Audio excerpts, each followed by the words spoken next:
Hello, budgeting fam. Welcome to Stick to the Budget. Today we will be doing a budget with me for my first paycheck in May. The first paycheck in May is in the middle of May, so it's handling the second half of May's expenses, but it is the first paycheck of May.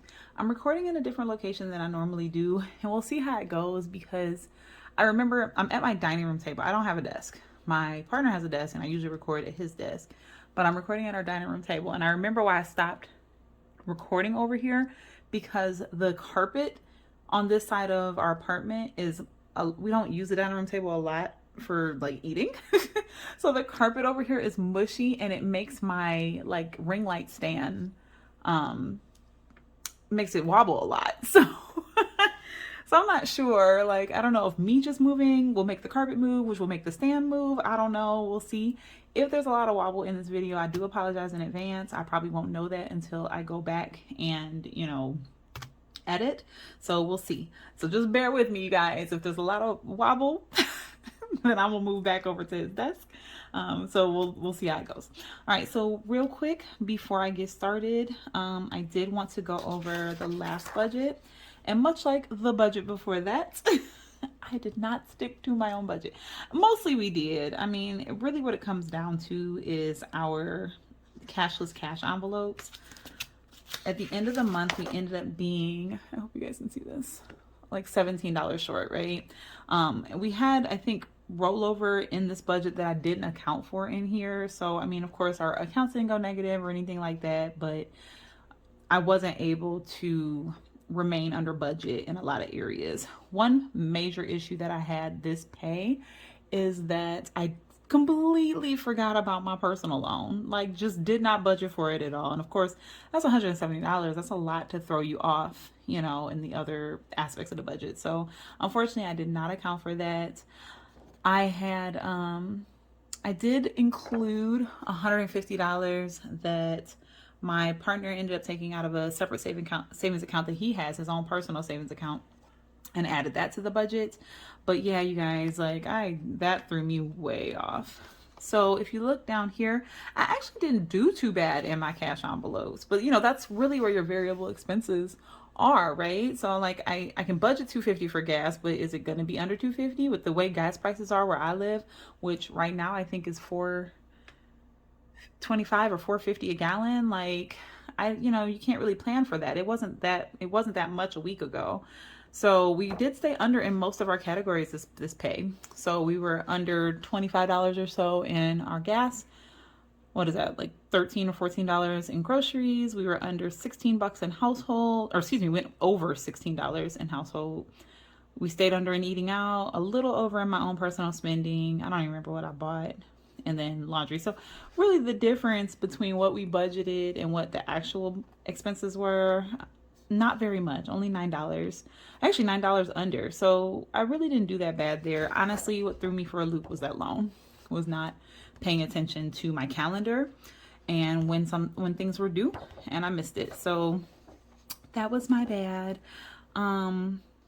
Everything else went according to plan. So, of course, sinking swans got stuffed the way that I said they were. Savings got accounted for properly.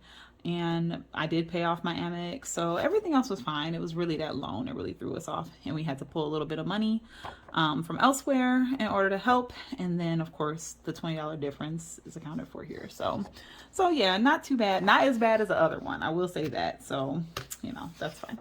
All right. So let us crack into the budget we're working with now, which was from my May 12th pay. I'm gonna zoom you guys in a little bit, and I'm gonna try to remember to move the sheet around so that I'm not out of frame. The camera is also a little bit higher than I typically have it, so I can't see my screen on my phone. So we're just gonna have to work it out. All right, y'all. So daycare was or is going to be $90. I only sent my son to daycare this pay period, so it was a little bit lower than it typically is. We do have to pay our car insurance, which actually went up like $2. Excuse me. It went up $2, and I don't love it, but honestly, we have full coverage on both of our SUVs. Excuse me, you guys. We have full coverage on both of our SUVs. Oh my God, you guys, one of my kids' toys just went off and that scared the mess out of me. That's why I got quiet. The toy started doing whatever it was doing. But anyways, so you guys know that I really do want to start paying the 6 months at a time, but still going through the NACA program. I just haven't had the heart to fork over the $600 or $700 yet. So hopefully we'll do that within the next rating cycle. But we also have $250 deductibles. Our deductibles are super low. So I'm overall super pleased. We have State Farm. So I'm really pleased with the price that we pay. I'm just sad that it went up $2. I'm not really sure why that is, but since everything's getting more expensive, like, am I even surprised? My Sprint bill, so my cell phone bill actually went down $10, roughly $10. I just got done paying off my Samsung watch, so that went down $10 since I paid that off, and then I'm still paying on my phone, which I believe I have 6 more payments for. Instant Ink is coming out. I don't know why I put that there. So you guys, I'm also trying to be more intentional with like my subscription services and like these monthly little membership fees and all that stuff that keeps coming up. I don't typically, in the past, I hadn't been tracking those or like making room for them in my budget. I would just take them out of either my spending money or my partner spending money. And I found that didn't really work that well. Like, I'd rather know that I only have, maybe $80 of spending money as opposed to the 100 I thought I had, but but Instant Ink is coming out, or my Kindle monthly subscription is coming out, like stuff like that. So I'm trying to be more intentional.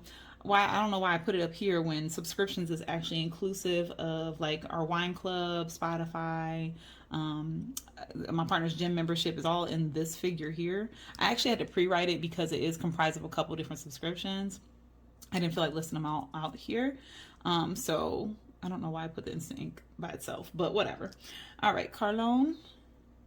So, you guys, so I feel like I just have all these little mini announcements. So my partner and I refinanced, he by himself, I'm not on the loan. He refinanced his car loan and through Navy Federal, and he was able to get his car payment down $100 a month, you guys. So super excited about that. Yay. So his car payment is actually only, I think, $330 something. It was previously $438. But we want to keep paying on it like it's the old car note. So I'm going to go ahead and budget out $440. And he actually doesn't even have the car loan. The new car loan is not due until next month, like sometime in June. But I want to make a payment now because I really, really, really want to get ahead of this and start paying down his car. So yeah, we got that going for us. So let us see where that puts us. You guys, can you still see? Oh yeah, you can see. Okay. Forgive me, you guys. I'm still learning. Just please extend some grace. I'm not a YouTuber yet. I may try to be, but I'm not a YouTuber yet, so I'm still working on it. All right.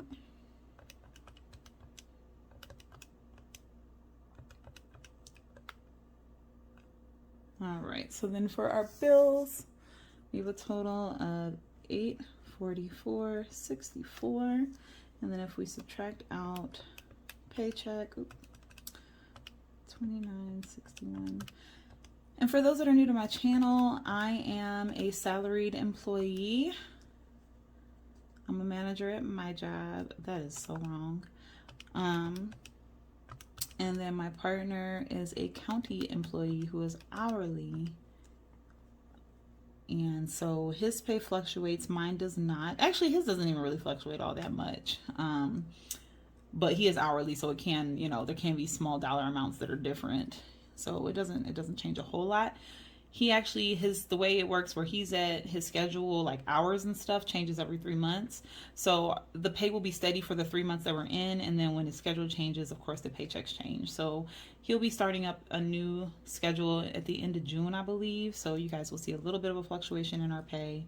I will say, again, for people that are new to my channel, this pay is both of our paychecks together with a few dollars removed for his spending because he wants to keep that private.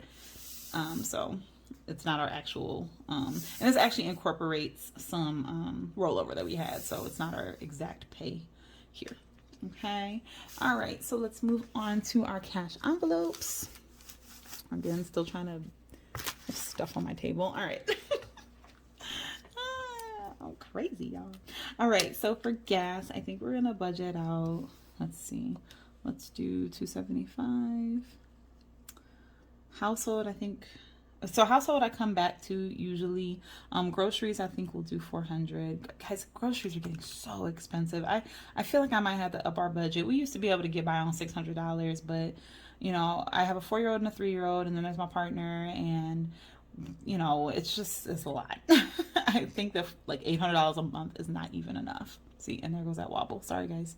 All right, household we'll come back to at the end. I typically do like any uneven dollar amounts I put into my household budget.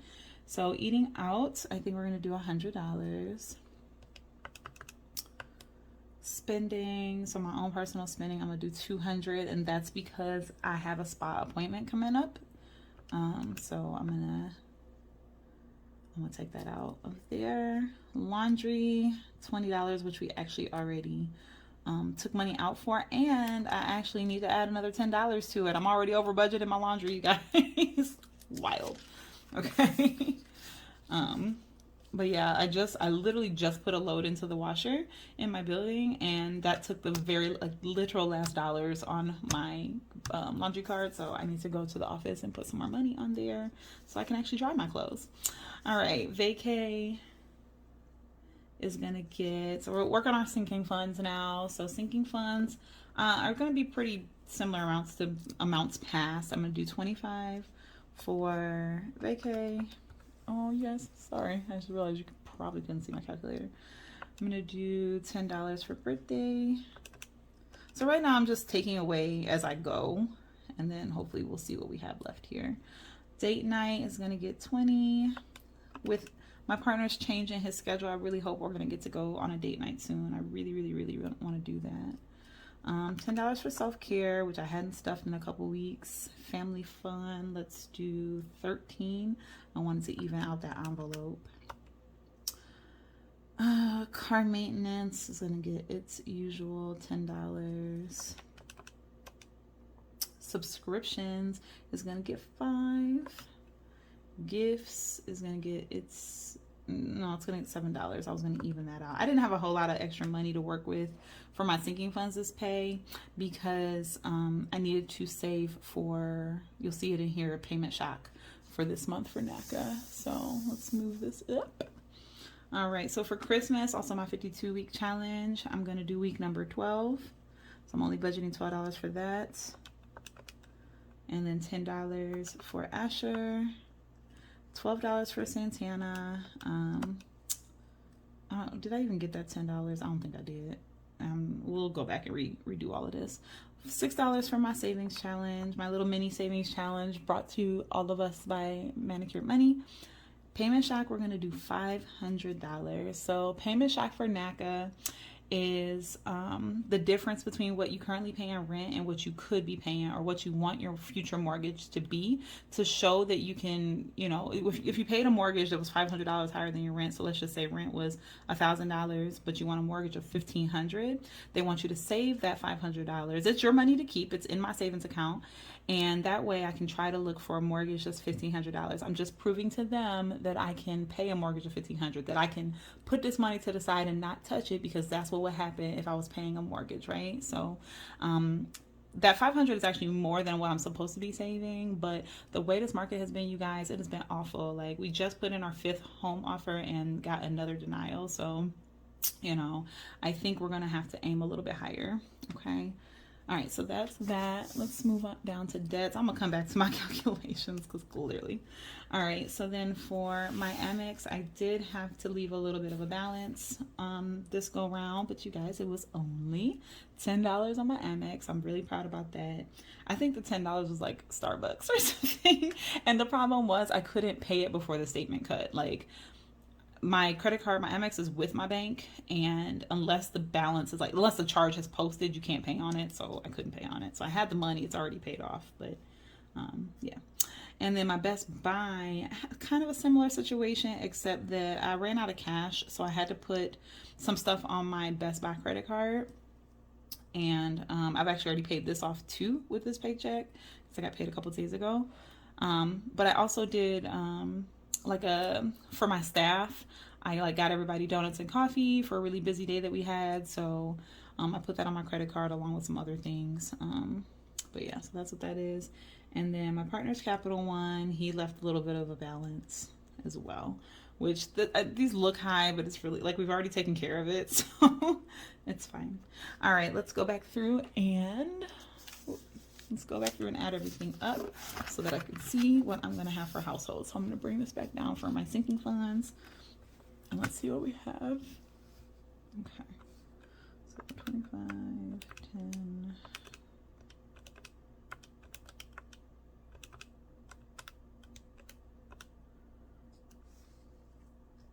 All right, so $100 in sinking funds. And then for savings,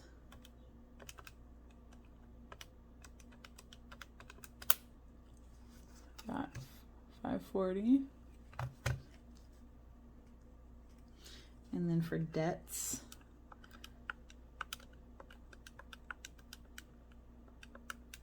we got $295.40. Which I'm just gonna hope is right. You guys even see that? Okay. All right, so then I'm just gonna start from the top and work my way down to see what all we have left. All right, and actually I might take you guys out for that. Nope, just kidding. All right, so.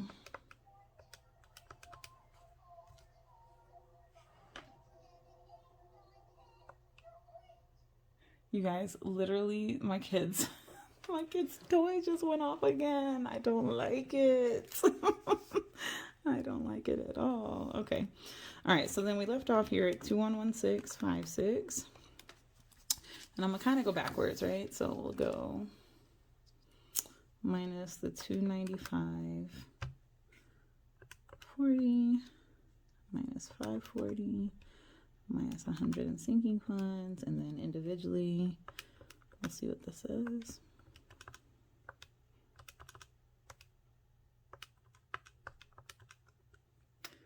All right, so we got 186.16 left over, which is what I'm gonna put for household. Okay. All right, so that's it. That will take us to a zero-based budget. I'm going to go back through and calculate it from the top down, and I'll probably just fast forward through that. And I will see you guys in my cash stuffing video. Thanks so much for watching.